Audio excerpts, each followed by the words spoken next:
Buenas y bienvenidos al tercer video de introducción a la probabilidad y el segundo video en la temática de combinatoria. Con esto daremos fin a este subtema y veremos los temas de combinación y sus variantes. Entonces,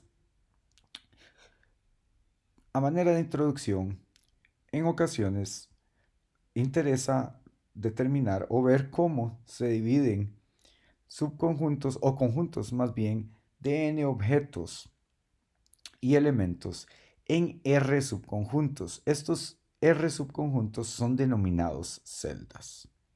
Interesantemente, entonces vemos que estas celdas, a diferencia dentro del contexto de la permutación, en estas celdas lo que corresponde al orden no nos interesa o no tiene importancia. Entonces,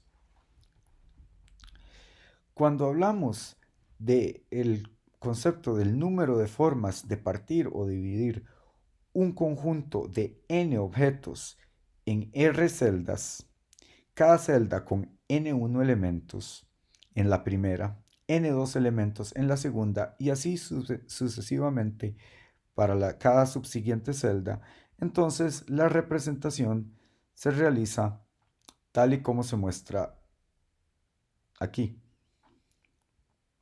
donde tenemos n factorial, siendo n el resultado aditivo del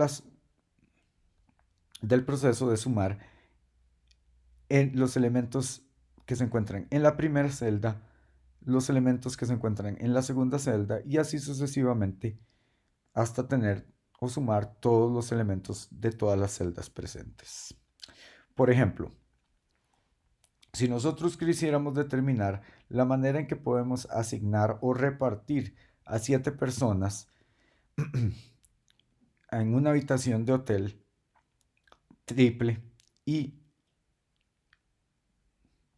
a dos dobles o dos habitaciones dobles, entonces lo haríamos de la siguiente manera. Lo haríamos definiendo a través de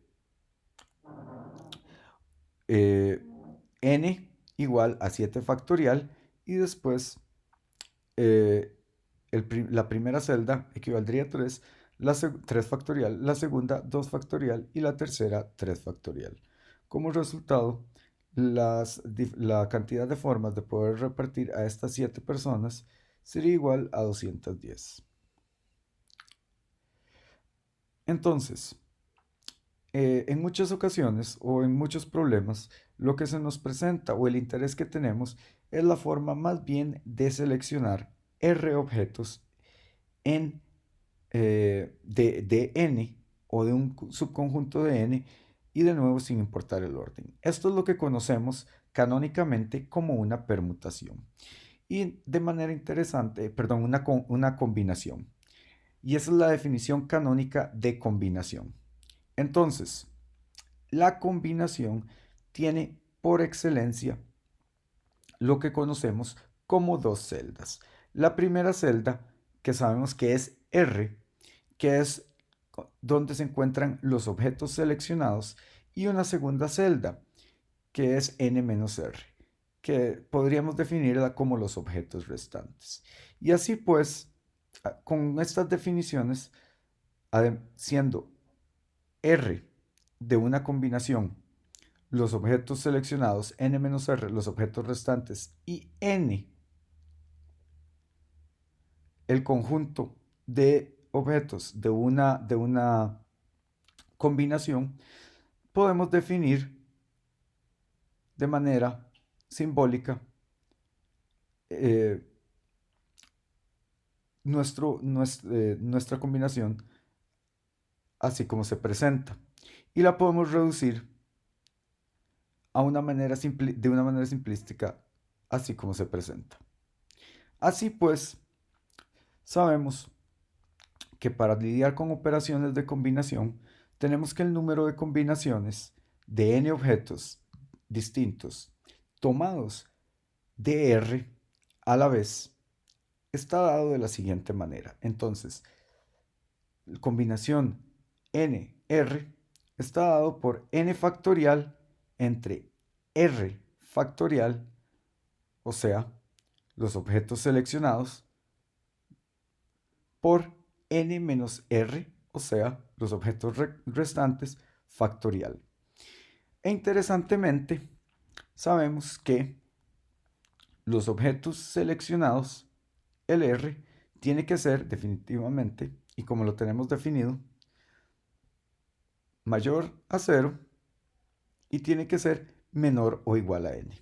Y aquí, a manera de objeto y de pensamiento crítico, y como uno de los ejercicios de catarsis de esta unidad o módulo, quiero que ustedes discutan con sus grupos como parte del aprendizaje colaborativo qué sucedería en el escenario en que R sea igual a N y en un escenario hipotético qué, qué sucedería si R fuese mayor a N.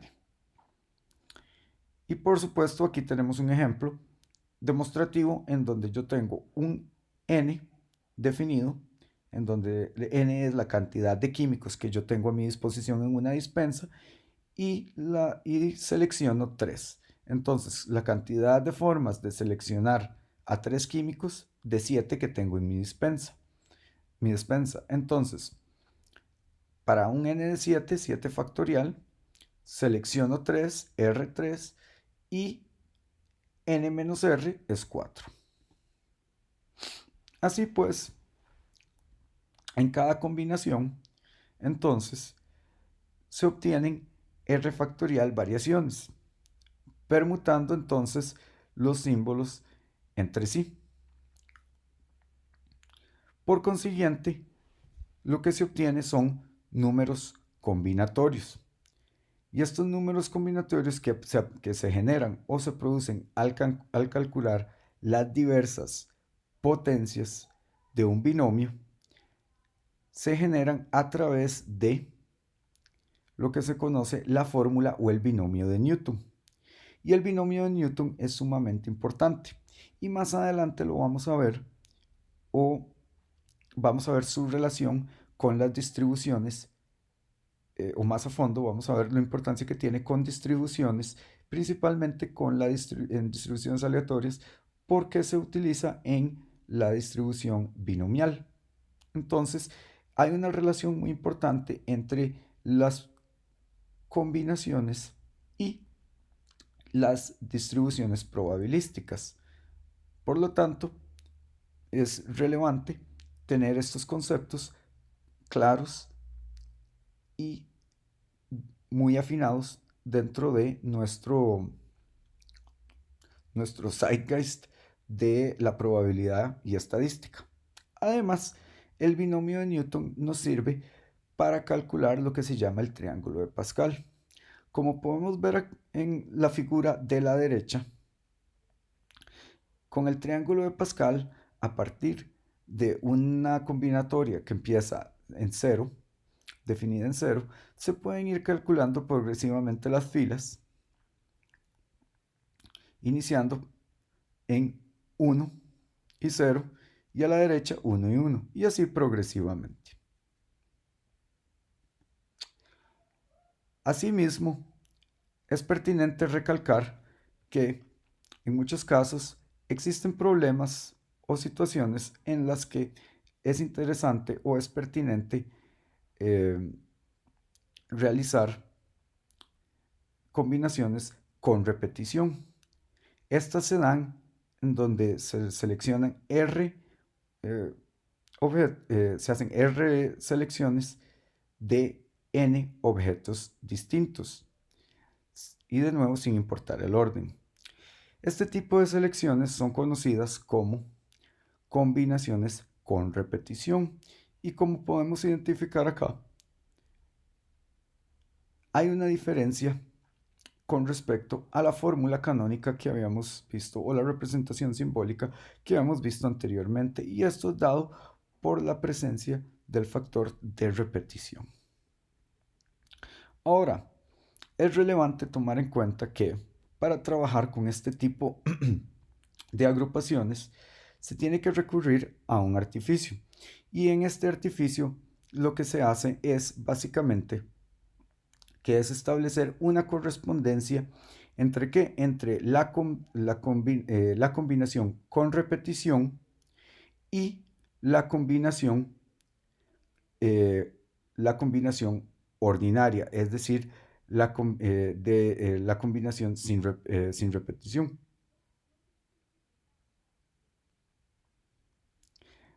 De tipo n más r menos 1.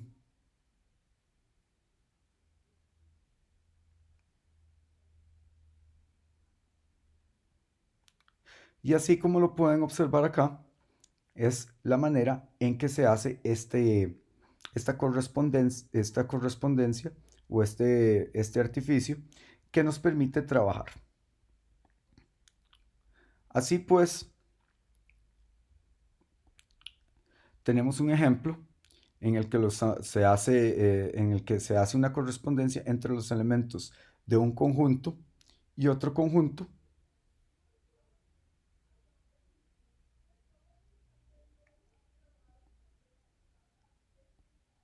y lo vamos a ver aquí más didácticamente. Entonces, por ejemplo, tenemos que el capitán de un barco puede cargar 5 contenedores, puede cargar 5 contenedores.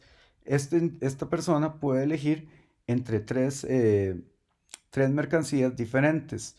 Transistores es una, ordenadores o cintas de video. Entonces, habiendo en el puerto existencias suficientes de las tres mercancías, ¿cuántas opciones tiene? Entonces tenemos que claramente el problema nos indica que esto es una combinación con repetición. Y entonces sabemos que tenemos un R de 3 y nuestro N es de 5. Entonces lo podemos trabajar con la fórmula previamente vista, nr-1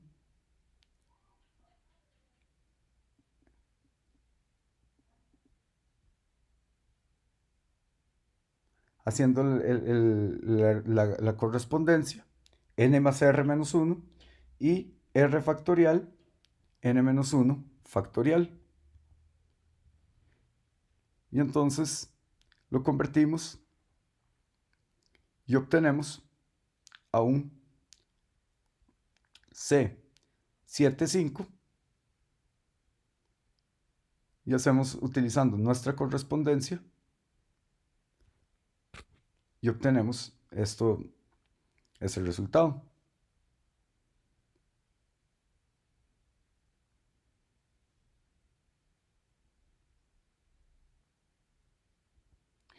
Así pues, en esta imagen tienen un metadiagrama de los diferentes eh, eh, combinatorias, técnicas de combinatorias, estrategias de combinatorias resumidas y los casos aplicables en los que pueden utilizarlos.